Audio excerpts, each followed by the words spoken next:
Lebetkin, the Rabbi from another planet. Please like, share, and subscribe, and ring this little bell. Ring that little bell. Ring the little bell. Where is it? Is it up there? Is it up there? There's a little bell somewhere. Ring it so you're notified when new videos drop. And boy, do they drop often. They're dropping like flies, baby. I put out too many videos.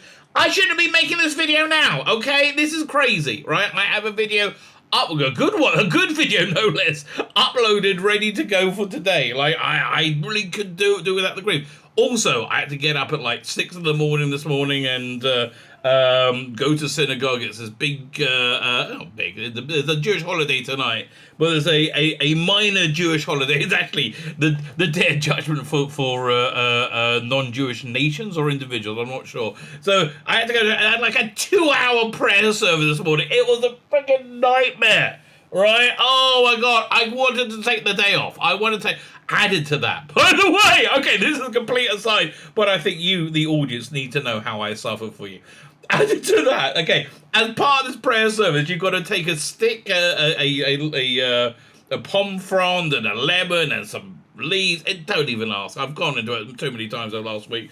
And you've got to walk around the synagogue in unison with everybody else, right? Not really. I mean, we do it one time each day for the last 7 days. We had to do 7 times today. Look, Jews, we don't have natural rhythm. I don't know how to tell you this, right? Yeah, we're not so combobulated. But it was even worse this morning because the guy leading the prayer service was 103. It was like Corporal Jones. It was like Clive Dunn. It was a nightmare. Okay, it was a nightmare. I came over. I'm knackered. I really am. I'm absolutely cream crackered. I would really want to just put my feet up. I got Survivor to watch. I got Hell's Kitchen. I got all my like comfort TV. You know when I'm not well. Listen. I suffered through watching the end of Lord of the Rings and She-Hulk. Oh God, I got the review of that. I'm trying to get myself through watching the Haunting of Villa Dildo. But I think I've got enough content for this week. I don't think I need to deep dive review on it. And the Jodie era is nearly over anyway. Okay, that's basically the bottom line. Anyway, I digress. There's a lot to talk about. I've got to make a Sonic video. There's a lot to bloody talk about. Like, share, subscribe, comment. All those things are very, very good. If I get any energy today, I'm going to be sending this thing out to all my subscribers on Substack. What is Substack? Substack is my email newsletter where you get the praise of my myriad of content I shower out. It's a kind of golden shower. I shower out every day. But I also have a paid one. Paid one's $5. You also get, so this month sending out The Imperium, a love letter to telefans in the 1960s. That's going to be available this month. When, I don't know. I've got to get around. I'm too bloody tired, okay? I'm knackered. Okay, I'm knackered. I went to bed at 1. I got up at 6. I'm not happy. I just got too much information I need to get over. I have to make this video. Which also means I got to make a thumbnail as well. I'm just giving myself work, okay? Just giving myself work, and I'm not happy about it. I'm a bit of a curmudgeon. But anyway, but again, this stuff's too delicious. I can't let it go. Like, share, subscribe, comment. All those things are fantastic. A fan dabby double dozy. So they had the world premiere of The Power of the Doctor. So Chibnall, are you trying to get people to think of how the Daleks, perhaps, when they mention it, because I keep making that mistake. Here's a picture from the world premiere. Look at them all lined up here. Carnival of Monsters. Yeah, there they are. And so we're having dribs and drabs of information come out from that now. I don't know the veracity of any of this, right? I do not know the veracity in this. But I'll let you know as well. We'll find out in a week. We'll find out a week today if any of this is true, right? I kind of think it is because it sounds awful. Fine. So let's start with the spoiler rumors that I've heard. Firstly, there's a reason the BBC hid it until 2 weeks before transmission. It's awful, right? It's really awful, with a lot of glitz and glamour and money poured into unwashable cack. I would describe it, kind of like Lord of the Rings, Lord of the Rings, the Rings of Power. Oh, the power of diversity, whatever it is. It's awful. Awful. Apparently it's really, really, really bad. Okay, so the headline is the Master's plan is to get the Doctor to regenerate into the Master, thus taking over the Doctor's lives somehow. There's lots of companions in it.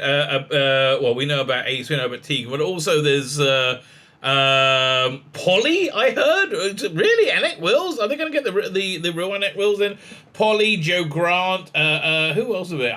Is Louise Jameson going to be in? I hope not. I gotta hope everybody's not, right? I hope everyone. How do you pick Janet Fielding and Sophie Aldred as your faces of returning companions? I do not know. I don't know, but apparently, and honestly, the trailer was so for parachuting in. Looked good. I think it looked good. I think it looked fun, interesting. It's going to be awful, but I think it looked good. Bless them. But anyway. The plan is to get Jodie to regenerate into the Master. I've heard from a couple of people the regeneration we shot is that they've seen is a regeneration. However, we haven't seen the actual regeneration. They cut off as the regeneration is about to happen, so nobody sees who the Doctor regenerates into. The one source of spoilers I has been adamant all the way through that we are seeing David Tennant in this finale. I hope they're wrong. I really hope they're wrong. But the Doctor does indeed regenerate into the Master in this finale.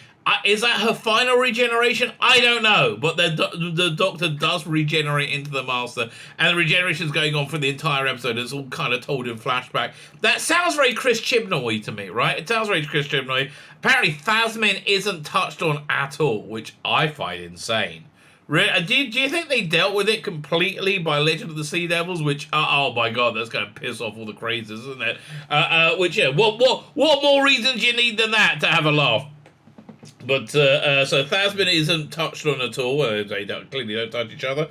The Daleks and the Cybermen are only in it momentarily, as is Dr. Ruth. Although, I would be surprised if we get through that episode without seeing her regenerate into Hartnell, right? I mean, there seems to be many areas of FUs that Chris Chibnall can do to the fans. I just don't understand the mindset behind any of this, right? I don't understand. I don't understand it. I don't understand the mindset behind the constant beratement of the traditional audience for comic books from She-Hulk, right? She-Hulk is a show that literally hates comic books and comic book readers and portrays them as evil incels. I mean, incels is like the go-to evil. Look, they've been kind of flowering since Donald Trump went away. You know, that they banned Donald Trump from Twitter. They didn't know how they were going to be stabbing themselves in the heart because they don't know who to lash out at now. And every time they scream at Donald Trump, it was like, what? What are you talking about? That's over, baby. Yeah, but who knows? But yeah, so it all sounds very confused and very confusing. The Doctors appear in it. Previous Doctors appear in it as holograms. Now, another rumor I heard was that the power of the Doctor is in fact this regeneration Ultron engine that spills out, and boom! There's a seventh Doctor there who is now aged to look like Sylvester McCoy today because I guess they didn't want to pay for digital de-aging, which always looks a bit weird to me. Although, generally speaking, I think they kind of got it down. What's that movie with Robert De Niro? The Irishman on Netflix. Basically all digital, right? He's de-aged through most of it. I think it works. I was taken in by the thing. It's kind of like watching a video game, which is kind of like watching She-Hulk. It's kind of like watching a cutscene of a video game. Anyway, they're the current age. So this other set of rumors I have, there's the Doctors appear as holograms, which sounds stupid and meaningless. Who knows? Again, I every time I think there's no way Chris Chibnall can get any worse. He gets worse. He gets a lot worse. I mean, although I think his latest work has been his best, but it's not really like it's got a high bar, is it? And it's the one that the mainstream media has turned on. The normies have turned on. I think basically like this. They kind of like. The mainstream media reviews. They kind of realized they were sold a crock of shit, and they realize how bad this show is and how stupid they look by pretending it's not awful. It's just technically speaking, awful, right? It's like it's amateurish, it's unprofessional. It doesn't look very. I mean, it looks good. It just doesn't work very well, which is why it's hemorrhaged viewers. And the BBC can never, ever, ever admit they're wrong, can they? No, that's never, ever going to happen. Fine. So that's the basic scuttlebutt I've heard. Anything else? I find Polly the most interesting rumor at the lot. Are we going to see Polly? I don't know. That'll be interesting. The other bit I've said this before is that they anybody taking part in it believed this was going to be the 6th anniversary because the show was cancelled. Right, the show was cancelled until Rusty Davies came back and saved it somehow, which I hope he does. Fine. So let's look at the news in the print about these things. Doctor Who fans scared as the Power of the Daleks premiere leaves media crying. Who's crying? You lying? I mean, look, this is Plymouth Live, the last name in network news, I guess. The Plymouth Live. What? Okay, how do they become a thing? I guess they're a thing. The new Doctor Who episode will feature Jodie Whittaker's departure on October 23rd. Reviewing it at I'll be 9:30 on streaming. With David Tennant set to return for next year for the next year's 6th anniversary. Is he in this episode? I don't know. Kind of who cares? What do you reckon the ratings will be? I mean, one second. Do they have the listings now? Let's have a look at Radio Times. Let's see what it's up against. That will be indicative. Over here. TV Guide. So we go 23rd. 23rd at 7:30. Where is it? Antiques Roadshow. Hang on. No. Oh, Doctor Who. It's going by my time. So what they have? 9:30 and bloody night. I gotta watch this. Then so it's up against the Larkins. Is it a rerun? I hope it's new. It's not really up against much, is it? I mean, I guess I think the Larkins is the audience that it really wants to get. I think people will turn and most they'll get is half hour, right? I don't see them doing very well. Maybe they might get 5 million, which is decent ratings in 2022. So I don't know. Okay. Gemma Redgrave never liked her take on Kate Livgren Stewart. I never liked Kate Livgren Stewart as just too kind of soft boiled for me, wasn't that? It was all about showing, see, women can be powerful too. I'm like, okay, whatever. We all agree women are okay. You know, I don't know. Janet Fielding, clueless granny, doesn't know where she is. Sophie ordered ice. Magnus, what's his name again? Jamie Magnus Stone saying, thank God I grew my blonde hair long to look slightly effeminate. That way I can still get work in 2022. Well done for you, Magnus, Jamie Magnus Stone. I hope you don't need to start having to suck any dicks to keep getting work. Jodie Whittaker looking useless as ever. Mandip Gill looking reasonably attractive, which is why she will continue to get work with Jodie Whittaker. It's going to be a mercy hire, isn't it? Session 1, still cluelessly so happy with his take on it. Like he's so insanely happy with his take on the Master, isn't it? God bless him. They just don't realise how awful it is. I mean, that's really the bottom. I have no clue. And of course, Chris Chibnall, quite a tall chap. I didn't realise he was quite tall. Overseeing it all. God bless him. Jodie Whittaker's final episode of Doctor Who has reportedly left members of the media crying. Oh God, I can't believe I watched this shit. Ah! Is it like that? I believe that. Even though they only watched 80 minutes of the 90-minute special, blah, blah, I'm going to be crying after 20 minutes in. The Power of the Doctor is blah, blah, blah, 23rd, but the journalists and other high-profile attenders were given early access to the episode on Tuesday, October the 11th. The premiere took place in the Curzon Bloomsbury Theatre in Mayfair, featured appearances of Jodie Whittaker, Mandip Gill, Session 1, who played the 13th Doctor Yasmin Khan, and the Master, respectively. Janet Fielding and Sophie Order reprised their roles as the classic companions, Tegan Javanka, who's in charge of this aircraft, and Ace. I mean, really? It was fun at the time. Now it just feels a little bit, what can I say? BBC Street. It's like BBC when they're trying to do street cred. Yeah, how about we have a code that says Ace?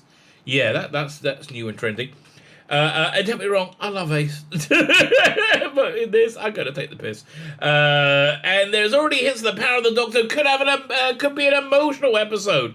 Well, you know, Doctor Who fans will be cutting their wrists across the world, I'm sure. After all, the swan song for the 13th Doctor and Yaz, it's a swan song for 13th Doctor Yaz and showrunner Chris Chibnall. Oh, why are you leaving, darling? Why are you leaving? You did so well. There were already reports on social media that viewers were reduced to tears at the premiere.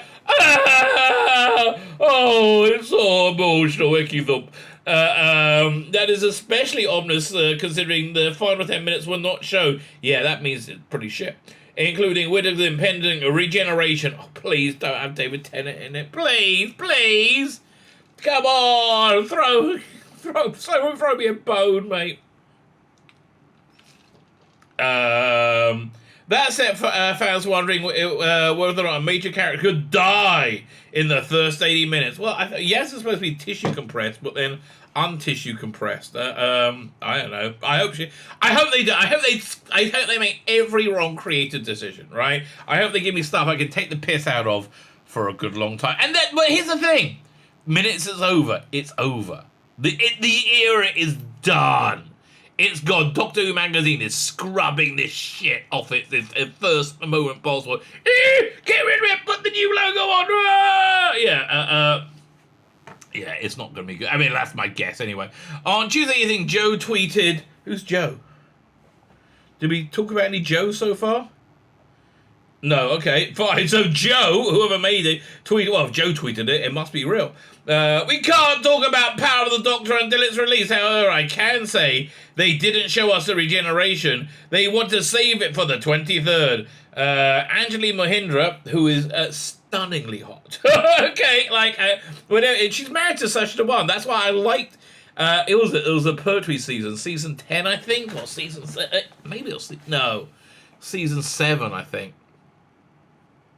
No, season 8, the first season with the Master, where they did a behind the sofa with Angelina Mohindra and Sacha Dhawan, and she just looks stunning throughout the whole thing. Power of the Doctor. You're not ready. I need to lay down. I cry and more. Well, listen, Angelina. You did debase yourself to be in Jodie Whittaker's Doctor Who, and it was awful, right? You played like the Scorpion Queen or something made out of trash. I can't even remember. Meanwhile, fan Cleo tweeted. At first, I was relieved the audience only saw 18 minutes of Power of the Doctor, but now they are saying the people still cried. What happened in the mid-episode to make them cry? Scared. Really? You're scared? Do you need what's it called again? Some kind of emotional blanket? Replying to a tweet, Jen said, I think someone probably dies. Don't know who. Well, Yaz, one can only hope. Again, what do you do when you have no talent and no ability, and you want to make people go, "Wow"? You kill people off. I guess that's one thing. You get the Doctor to have sex with a girl, regardless of the Doctor is always a lady. But don't. I'm not assuming her gender, right? Maybe this Doctor has a dick. I don't know. She is a dick. Maybe she has a dick too. I don't know. I've never seen it. You know, Graham Lamb said, "Oh, blimey, Doctor, can you show me your wedding tackle? I'm not sure if you're a little boy or a little girl. Not that I'm assuming your gender, darling." Although that would be more interesting than anything we saw. Ahead of the return of Doctor Who fielding, also stoked anticipation among fans, saying, she tweeted, "The Power of Doctor is going to blow your socks off." Darling, it wouldn't blow my socks off if I was getting a blowjob at the time, okay? Nothing about... In fact, here's a question. How bad is Power of the Doctor? If you were getting a blowjob while watching Power of the Doctor, would you be able to maintain an erection? I'm guessing not. Right? I'm guessing not, especially when Jodie comes on screen. I'm in it. I still can't believe it. After all these years, I'm back on the TARDIS set. It's not canonical, darling. It's not canonical. Get over it. Power of the Doctor is going to be gives the go-go once it comes out. I think you're going to love it. You're also the same person who thought that anybody who didn't like the Jodie Whittaker era were backward-looking Luddites. So, and we all want to move forward. Really? If you want to move forward, it wouldn't have failed completely, would it? But I digress. I hope you do. Lots of love went into it. Yeah, but it's still shit, darling. It's still going to be shit. We all know that. Fine. So that's the rumours, right? Rumours and some non-news. But let's have a look at what's going on in the media, which is kind of funny. First, we got Bleeding Cool here. Bleeding Cool, honouring what worked on the during Chris Chibnall's run. Nothing.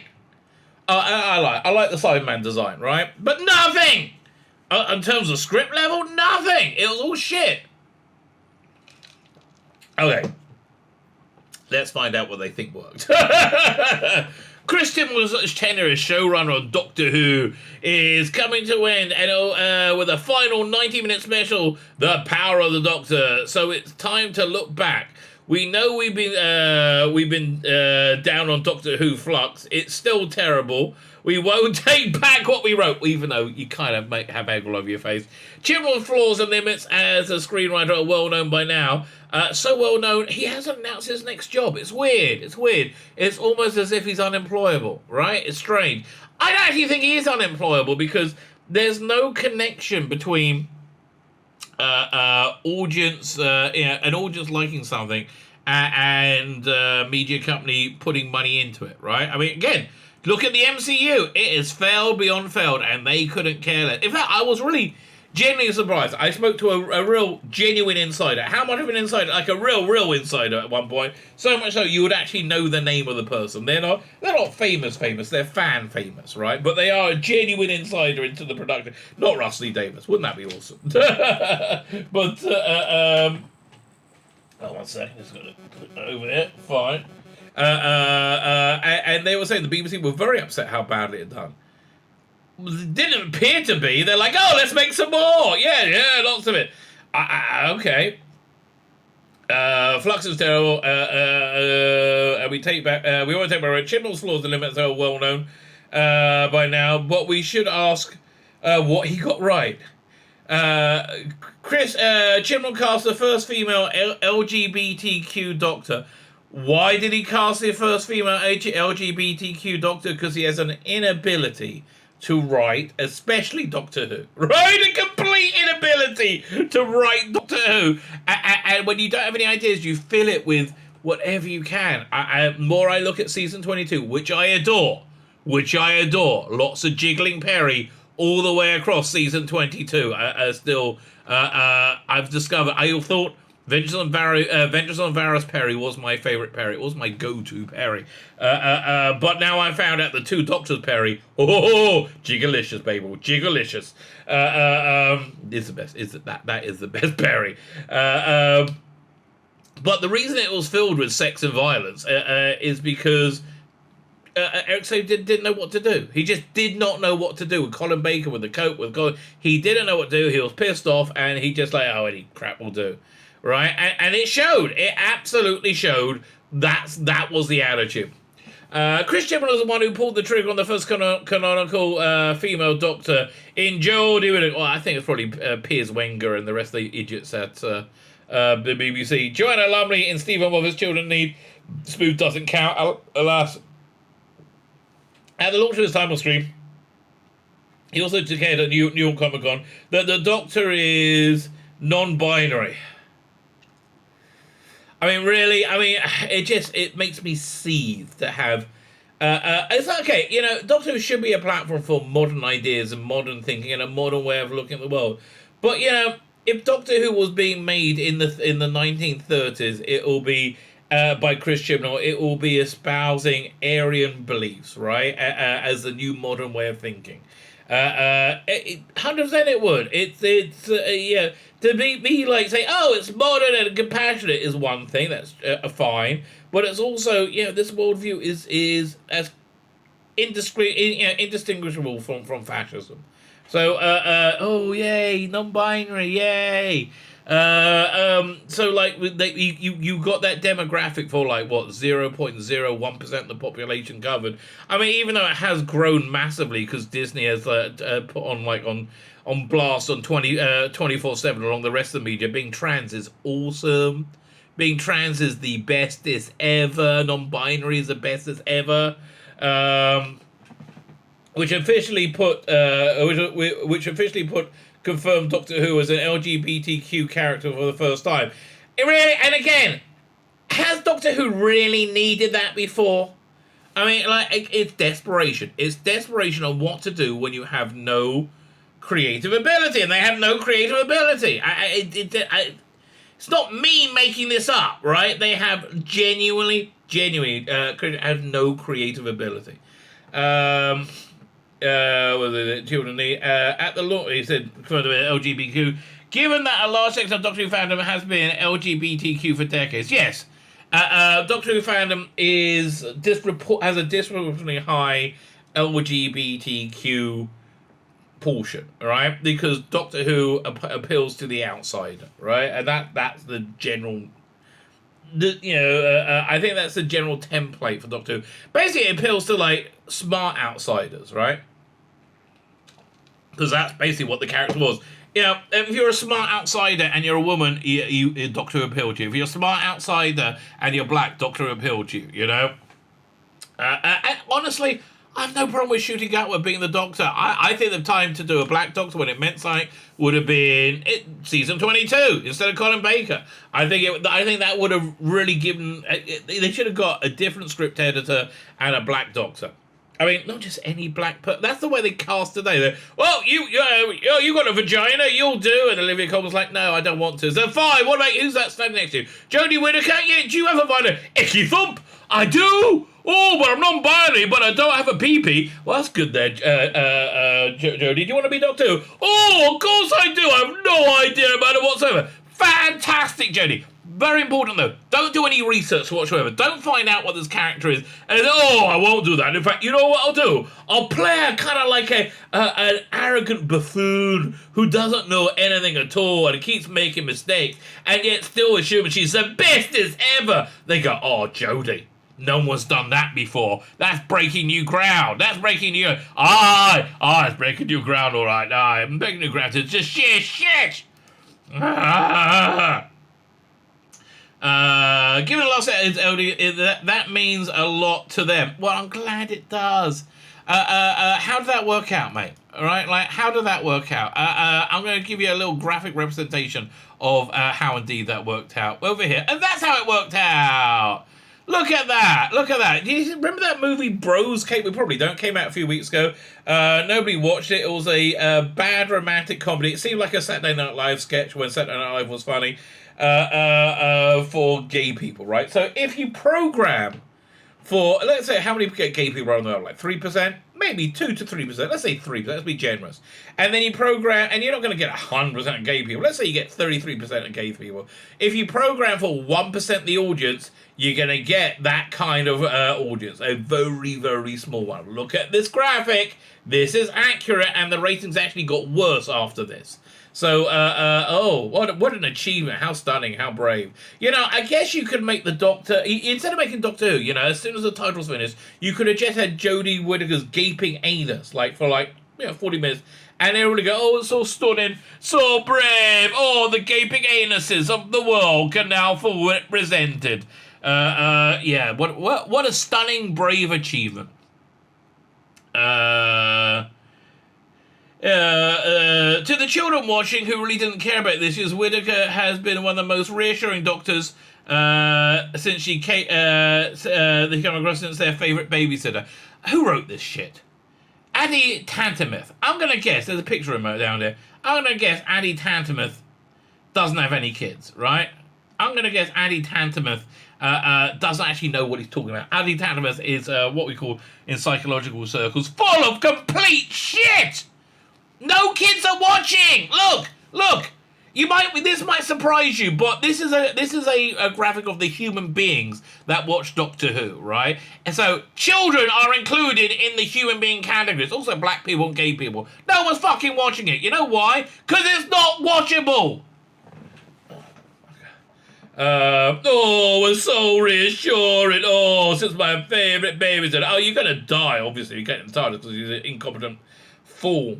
Her personality is that of a nice lady who teaches at kindergarten. Oh, yeah, look, I've seen those people on TikTok. They're out their fucking minds.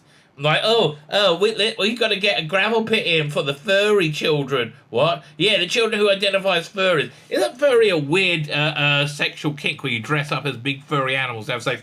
Yes, it is. Yes, and I think they should be able to express themselves that way. That's a fucking teacher, the kindergarten teacher she is. Teaching kids, like, complete insanity and up is down and black is bloody white. So that's your great achievement. Yeah, that's all you fucking got, isn't it? So I would say filling it with gay identity politics probably hasn't worked out for the best, right? I don't think it's really moved the dial on any of these things other than in the opposite direction. Who buys organic muesli from the local co-op. Oh, you mean she's a Twitterati. Her interaction with kids in real life have been some of the highlights of her run. She doesn't interact, with unfettered children. When I was a bloody kid, right? When I was a kid, I lined up. My mother took me to Fagin's bookstore, right? Where's Fagin's bookstore? It was in Mill Hill, a little suburb of London, right? A teeny town where Tom Baker would go from shop to bloody shop on a tour, signing copies of his Doctor Who in the Dinosaurs book or whatever it was. And he was in full fucking costume, and there was no, you weren't curated to meet him. It blew my mind, okay? He took his hat off and put it on my head. It blew my fucking mind. Look at my life, okay? This is what my life turned into because of that, right? It blew my mind. Why? Because Tom Baker could interact with children. Jodie Whittaker can't. Much the same way as the children who watch Jodie Whittaker's Doctor Who. How they watch it? Mostly they're tied to a chair and prodded with lit cigarettes to watch, and so the parents can then take a selfie of themselves with the kids watching Doctor Who go, oh, we're so studied. We're so brave. Yeah, it was a great achievement. Great achievement. Well done there. Her interview had been one of the highlights around. Chibnall also then cast Jo Martin as the second female Doctor and the first person of colour to play the Doctor. Oh, racism is cured. Well, here's actually the truth. Racism is cured. Yeah, racism is over. The only people keeping racism alive are people like Chris fucking Chibnall. When's the last time you met anybody who goes, ooh, black people, not sure about them? Who have you met anybody like that? Who you get the vibe thinks that? But no. Here's what happened. Donald Trump got elected and you're like, well, clearly it's not because the intelligentsia and the establishment have failed in every way, and so the people are, it's like a people's revolution. No, we haven't failed, even though we have completely, right? It's they're all fucking racist. That's where you went to. It's like bloody Hollywood, right? Hollywood, they get caught raping every woman that comes within 5 miles of bloody Hollywood so they can be in a Purcell ad or something like that. And then finally, when their stunning and brave leader Hillary Clinton, it also doesn't win the election, then Harvey Weinstein is outed. Me Too happened, and the cunts in Hollywood go, "Oh no, men are awful. No, men are fucking fine. It's you cunts in Hollywood that are fucking awful." Oh, I digress.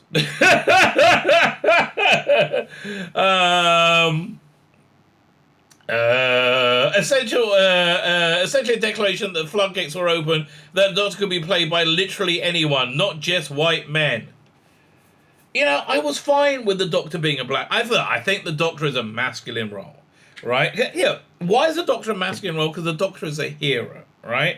So traditional heroes are masculine. Now, that's not to say you can't have female heroes that are female heroes, right? But they have that same masculine trait. Okay, great example, right? Great example of one of the all-time great female, and I can give you thousands, right? But first one comes to mind is the prophetess Yael, right? From the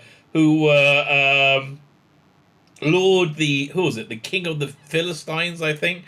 After a battle when he was running a battle, gave him a place to rest, gave him some place to sleep, and when he was sleeping, got a tent peg and smacked it in his fucking face and killed him! Right? That's a reasonably masculine thing to do, right? Amazing masculine thing to do. But that's what heroism is. Heroism leans into gender fucking norms, right? That's why none of this woke shit is working in any way, shape, or Can women be heroes? I just gave you a great example of women. Is heroism essentially a masculine thing? Yeah, actually it is. Right? It actually is. So, I think anybody could play the Doctor. I really do. I really do. But I think you've got to adhere to gender human norms for the last, a few thousand years of our species. Why do these gender norms exist? Well, even if you don't believe in God, if you don't believe in one of the few places that the Bible and science actually agree. Very few other places. If you just believe in science, the reason why these gender norms are in place is because one of the most important people in a tribe were women, because they had babies, right? So you kept the women and in the tribe protected while the men went out being hunter-gatherers. Thank God we don't live in this world now, because we would die. Because I am not a hunter-gatherer. Let me tell you, if we had to rely on hunter-gathering and somebody to protect the tribe, my wife would be a much better hunter-gatherer than me, right? 100%. Okay, why? Because they bred into humanity into being pussies. What we're talking like before all that, thousands of years ago, that's where the gender norms came from. So again, I'm happy with anybody of any type to be anything they want, as long as they are that thing. They don't change the thing to be something completely different. And when you do change the thing to completely different, you know what happens? Everybody loses interest. Exhibit A. Alright, okay, so one of the great achievements. Chose Joe Martin to play the first colour. Doctor of Colour, they can play by literally anyone, not just white men. Prisoner of Judum, piece of shit, was arguably Chibnall's best episode as writer. No, again, where did Joe Martin's familiar, the bloke? A lot of it was weird, right? A lot of Prisoner of Judum was weird. You probably forgot it because it's a forgettable piece of shit. But a lot of it was weird. So Joe Martin's doctor, before she was a doctor, was living with some minder who somehow knew he was a doctor but didn't. She was a doctor but didn't, and looked after. And we never found out who that person was or what the deal was. If the robot is real, no, they were just killed by the Jadoon, and it really didn't make any sense whatsoever. Right? No, if you start trying to put those plot points together, they made no sense because it's written unprofessionally. Frankly, I think he did a better job with the first couple of episodes of Flux, frankly. And they weren't very good either. It was the best instance where his reliance on plot twists and surprise worked, throwing the return of fan favourite villains, the Jadoon, then already announced return of Captain Jack Harkness, was only announced that week. To hide the real twist, the introduction of the lost incarnation of the Doctor, played by Joe Martin. Do you think they're going to get a third or fourth box set of that from Big Finish, right? Big Finish are veering into the Jodie era by doing Saturday One's master sets, box sets, two of those, and Joe Martin's Fugitive Doctor sets. And you have to make two to be vaguely economically viable. Do you reckon they're going to get a third or fourth set? I don't know. It'll be interesting to find out. The introduction of the Lost Incarnation, it paved the way for the public and fans to accept Shooting Gut, whereas the next time, fuck off! We would have accepted him fine! Will you fuck off? What the hell? No, we were 100% fine with it, right? The only problem he might have had is the absolute devastation that Jodie Whittaker did to the bloody franchise. Oh, where else did they picked him up? Well, pundits celebrate Gutter as an LGBTQ Doctor of Colour. I hope he's not an LGBTQ Doctor. I hope he's an LGBTQ actor playing the Doctor. The Doctor, I feel, generally works best as an asexual character, right?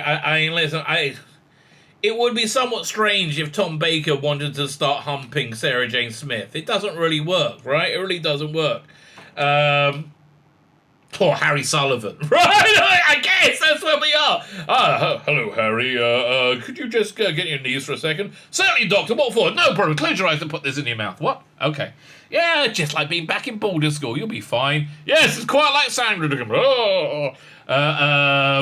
Well, Chibnall did it first with his 2 doctors. Fuck off, they were useless. Chibnall all features a heroic gay couple in one of his stories and didn't kill them. Who? It was the least gay couple in the world in the... Who was it? Warren Brown and the Spaceman they were just not very convincing as being gay. But look, Warren Brown, mate, you know, I guess you got to start tongue kissing other men if you want jobs now. He also agreed to let Thasmin happen, where Yaz fell in love with the Doctor. Wouldn't be funny if that's over. Who felt the same way, even if it came perhaps came too little, too late. But he did it. Chibnall told stories of the lesser-known historical figures. I mean, the more boring historical figures. Yeah, that's all correct. They're all very dull. Chibnall gave several new writers their first big breaks commissions and told stories of unsung heroes like Rosa Parks! Rosa Parks is an unsung fucking hero! Oh yeah, never heard of her before. Will you fuck off? Whose story is less well-known to British kids. Everybody knows it!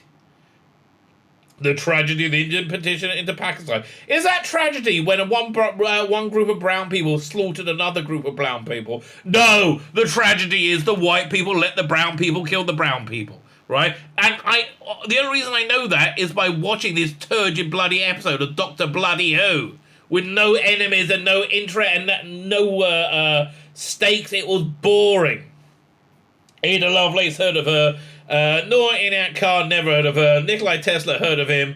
And his rival Thomas Edison. Mary Seacole, Big Finish did it much better. But apparently Mary Seacole was just kind of like an evil capitalist who opened a hotel with who charged you for medical treatment. From what I understand, I don't know. I'm not a historian. But the stories where the Doctor had to contend with sexism when he was ignored by King James. King James was played as the faggiest fag I've ever seen. He was bent as a dog's back leg in that. You know, when he saw, what's the name? Ryan, was it Ryan? Oh, hello, Ryan. Oh, you're a Nubian. Oh, yeah, he was the fruitiest, gayest king I've ever seen. During the Winter later, putting him up with Lord Byron, hitting her, which by the witty commentary on sexism that male doctors would not have encountered. Okay, it wasn't sexism, right? It's not about sexism. The reason that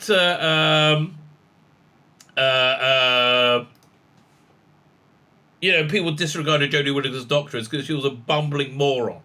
More than anything else, right? An absolute bumbling moron. But neglected by historians.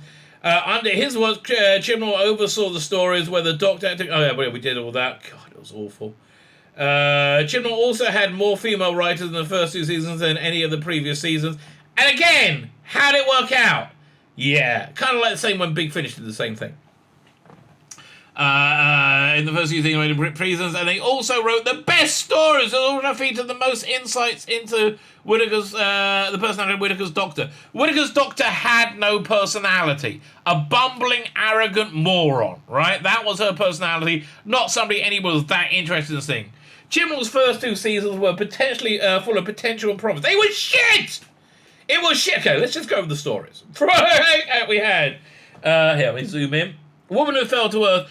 Couldn't tell how bad it was going to be. Might have been good. Ghost Monument, I thought it might be good. Rosa, not allowed to say anything bad against it because it was Rosa. On rewatching it, it was absolute garbage. Arachnids in UK. Oh, I hate the Club! I hate the Club! The Sananga Canal. Demons of Punjab. White men are bad because they let brown people kill brown people. Kablam! Sort of a Doctor Who shaped episode, but then didn't really make any sense. The Witchbinders with the gayest King James I've ever seen. It takes you away. Space Bronx are here. The Battle of Ranscore of Colossus. Even Chris Chibnall hated that. Resolution. Oh, please leave me alone. Spyfall. Oh, I was hoping it might be good. No. Spyfall 2, even worse. Orphan 55, where I would have been out. Just utter shite. Nikolai Tesla's Night of Terror. Night of Boredom, mate. Future of the Doom. Plot holes from hell. Praxius. Oh, Under the Sea, but also a gay spaceman. Yay. Can you hear me? I wish I couldn't. That's the one where the Doctor is not in any way a hero. right? She's just like, oh, I can't help you there, Graham. Oh, I feel socially altered. The Hoarding a Villa dildo. So shit, I actually can't get through it to review it a second time.